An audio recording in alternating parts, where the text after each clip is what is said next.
Honest J. Nowak. Coming at you live. Alright.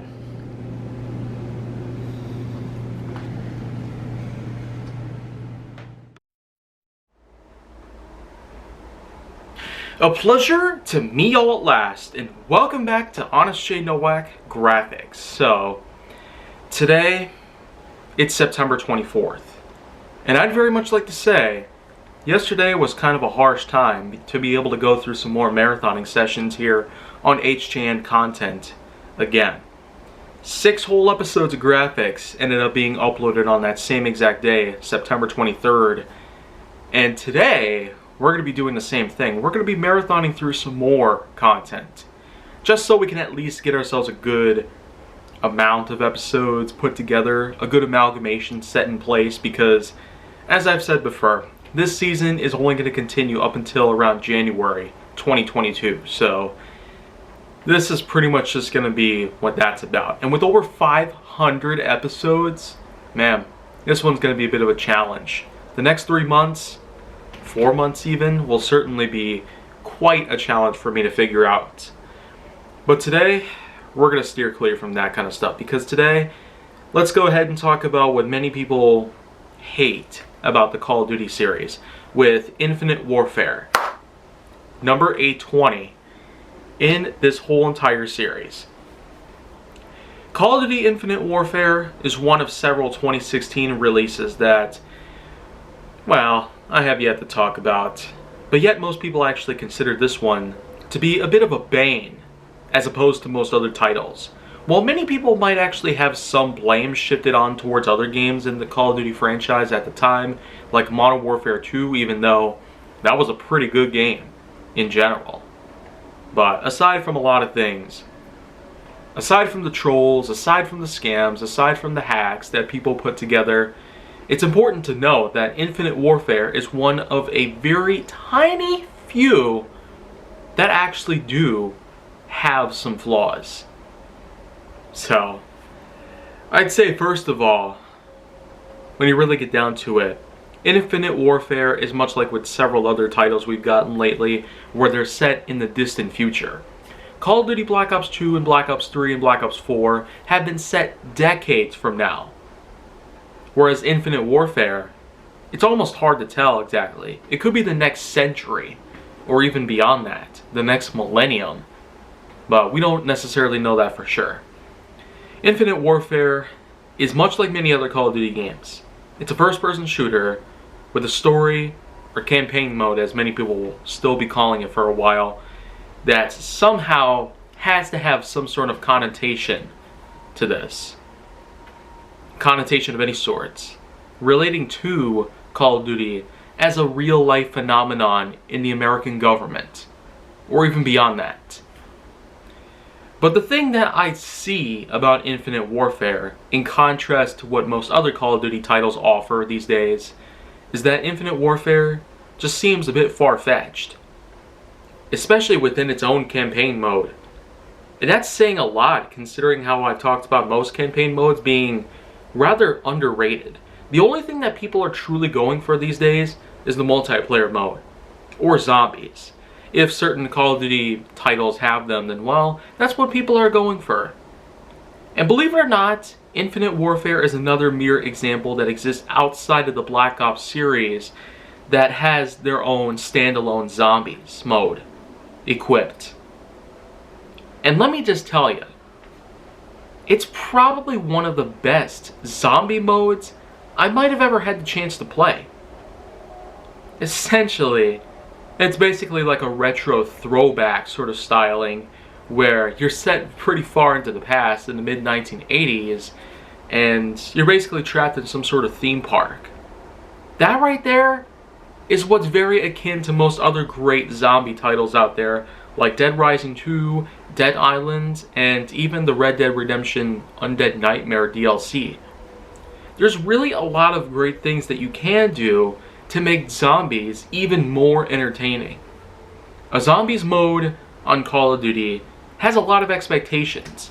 Infinite Warfare has their own zombies mode that does not necessarily fit with every sort of experimentation that has been done and has somehow succeeded. We've seen a lot of zombies modes in most Call of Duty titles so far. Black Ops was technically the one that started it all. World at War had their own zombies mode, but did not necessarily seem to live up. Though this was the one that truly started zombies in Call of Duty titles. But it is important to note that Infinite Warfare's story, let me just tell you, it really does look like it is set too far into the future, too far to even get a good sensical readout. And when you take a look at the cutscenes, then let me just say, it's a whole different story. It's like you're looking at a classic George Lucas Star Wars film. But this was in 2016, not 1981. So when you really look at it, the sort of clarity that comes up by the sound or graphical enhancements that come by whenever you see the cutscenes, they're just not necessarily fitting in the requirements that we're looking for. If they're really supposed to be like live action, then man, those are basically two different planes of existence, somehow meeting up with one another for the very first time. And we've seen a lot of things that Treyarch has done to the series, the franchise in general, and other companies like Activision, Infogrames, Sledgehammer Games, and tons of other companies that have jumped on the bandwagon. They seem to have their own unique trademark, their own quality, that seems to carry on to the very, very present day as its own particular legacy. Infinite Warfare, I will say, had a story that started and then finished, because I played through the whole entire thing, and I even played through the extras. Multiplayer, zombies, retro zombies to be more exact. And yet I'm still feeling like I have wasted my time. It was a free download, so to speak, so you know what? It was a lot easier for me to handle than with tons of other things I would have done. But at this point, I don't really consider Infinite Warfare to be a complete load of terrible horseplay. But yet I cannot go and even afford to say that it's anyways decent, because it is not even close. You cannot just release something that ain't even finished. And when I'm saying it's not finished, I'm pointing out the fact that this game needs some more loyalty built into it. It needs a bit more perseverance. It needs a bit more care and attention, maintenance, and a little extra pride. Because these things are expensive to make. They take a long time to make. And every year we seem to be getting a new title. Every time you play something, they go ahead and make another one within the span of only a year or less than that. That's how quick Treyarch is to spit out these new titles every now and then. We're about to have a new title called Vanguard, and it might not necessarily live up to most expectations, but most people might find it good, mostly because we're getting more children playing these games. That seems to be the way of the world these days, where minors are attracted to M-rated games and R-rated movies, more often than not. History seems to be repeating itself a third time from what I've gathered. And so that just seems to be the end of all that. I don't really know for sure if I'm going to ever try out Call of Duty Vanguard, let alone look at it by any means, but considering how it came out of Black Ops Cold War last year, knowing that it actually did pretty good as a way to connect the events between Black Ops 1 and Black Ops 2, then that is just pretty much what you need there. You need some kind of attention given to these games. You need the right kind of people to do it. The right kind of crew, the right kind of people for the job, the ones who have experience. Infinite Warfare is truly a bane, a strange mystery that does not seem to stop giving out cryptic info by all means.